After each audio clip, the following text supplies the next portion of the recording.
Hello! Today we are cutting some cropped fringe shirts. Let's start with the tube top with optional sleeves. Turn your shirt inside out and upside down, and using the bottom hem as the top of the tube top, mark where you want the crop to be, where the fringe will start. The longer you make the top, the shorter the fringe will be. Lay your shirt down flat and draw a line across the shirt where you marked it. Now I'll put up a diagram I made from my sketches, which I realize is stupid because I don't work off perfect diagrams, so why am I pretending to? I just scribble down ideas before my brain fumbles it, and that's what I work off of. So I'm going to put the drawings I actually used on screen. You will need some strips of fabric, so draw 3 lines across the shirt under the arms, spaced out about 1/2 inch apart. Then under those strips, draw the shape of the bottom of the fringe. I made it pointed, but you can leave it straight across or any shape you like. Then under that, mark out the fringe vertically down to your crop line, also 1/2 inch apart.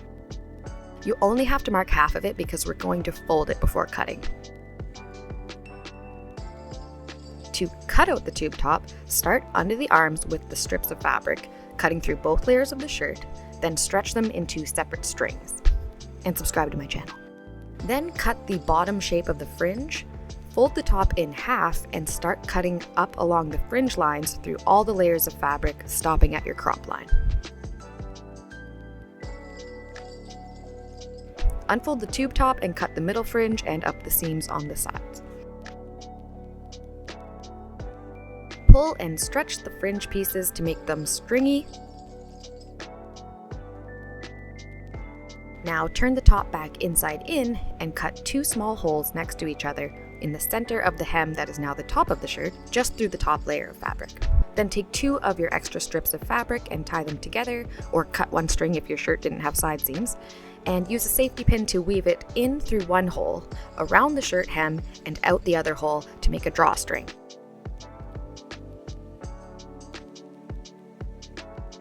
To make the sleeves, take the sleeves of the original shirt inside out and lay them down very flat, lining up the front and back. Then cut them off of the rest of the shirt along the shoulder seam. Cut the sleeves open at the armpit seam so that they lay flat. Lay them on top of each other and cut the fringe up from the bottom just like the tube top, stopping before the hem that was the bottom of the sleeve. And I just eyeballed it.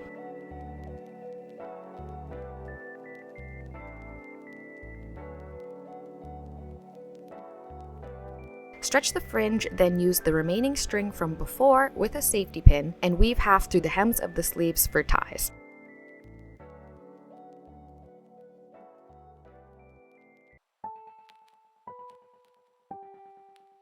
That's the basic tutorial, but you can always add beads or do some macrame knots in the fringe, which I'll link a tutorial to if you're interested in.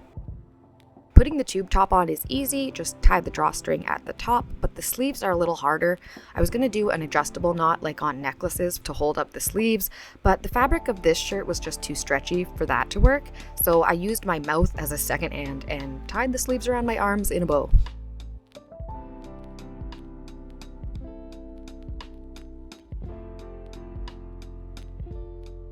Now the halter top with optional slit weaving. I should have made a practice shirt before jumping into this one because I intended it to be longer in the front with a little more coverage, but I'll show you exactly where I messed up so you can make yours exactly how you want it. Put your shirt on inside out, and if you want to do the slit weaving, mark the lowest you want the slits to go, and then mark where you want the new neckline to be. And also draw a small line where you want the crop of the shirt where the fringe will start.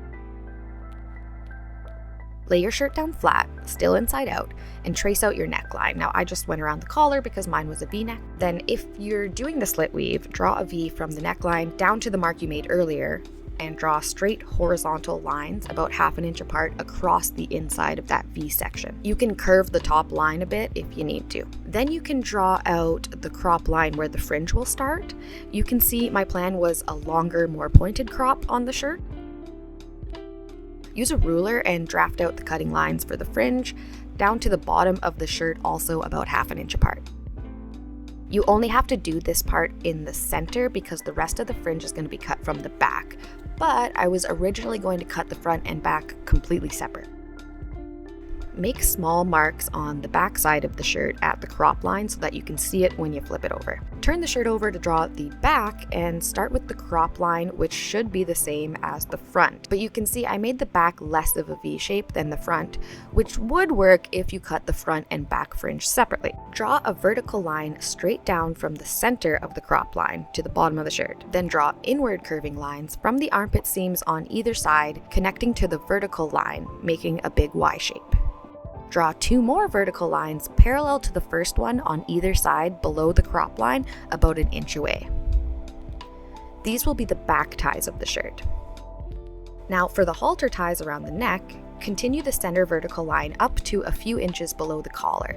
Then connect that line to the sides of the collar on both sides, making another Y shape.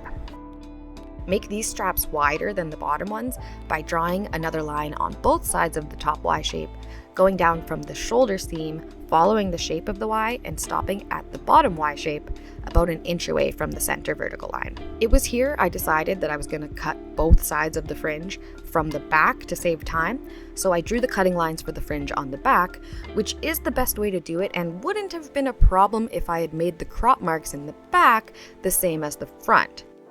So draw the fringe on the back and then line up all the seams and hems for cutting. Start by cutting off the bottom hem through the stitching and stretch that fabric into strings to use later. You can fold the shirt in half to cut the fringe faster, but I was afraid that I wouldn't line up everything perfectly, so I left it unfolded. Cut along your fringe lines through both layers of fabric up to the crop line, and open up or cut the side seams up to the crop line as well. Leave the center strap section for now because the rest of the shirt will be cut front and back separately.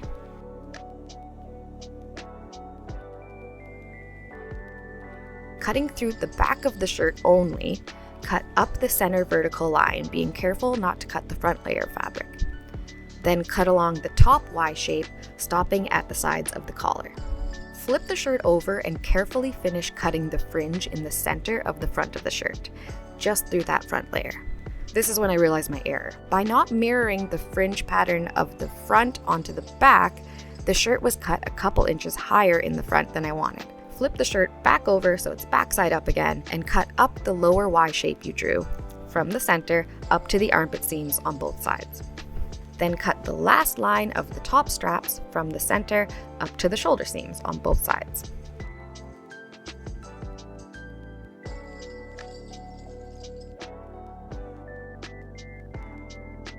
Flip it back over to finish the shirt by cutting off the sleeves and cutting the new neckline in the front.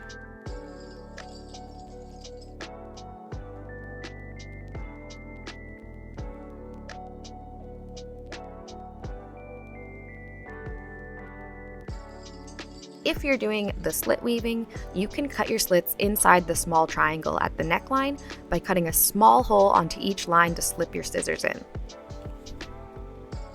Then stretch the fabric to curl the strips and stretch the fringe pieces. I didn't cut enough off of the bottom seam earlier, so I had to go back and trim the ends of the fringe just to get them to curl up.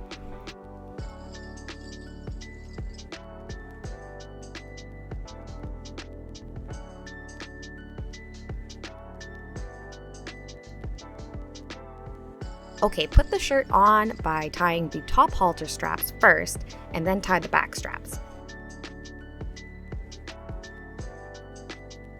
For the slit weaving, grab a small strip of fabric from earlier and just keep it handy. Grab the top strip of the slit weaving section and twist it to make a loop. Reach through it and grab the next strip down, pull it up through the loop, and then twist that strip into a loop and grab the next strip down through that loop. Continue this process till you reach the bottom, and then use the extra strip of fabric to tie around the 2 bottom strands to hold them in place. I did a cow hitch or a lark's head knot. And that finishes off the tutorial. I hope you liked the video. If you did, or if you have any questions, be sure to let me know, and thank you so much for watching. Mwah.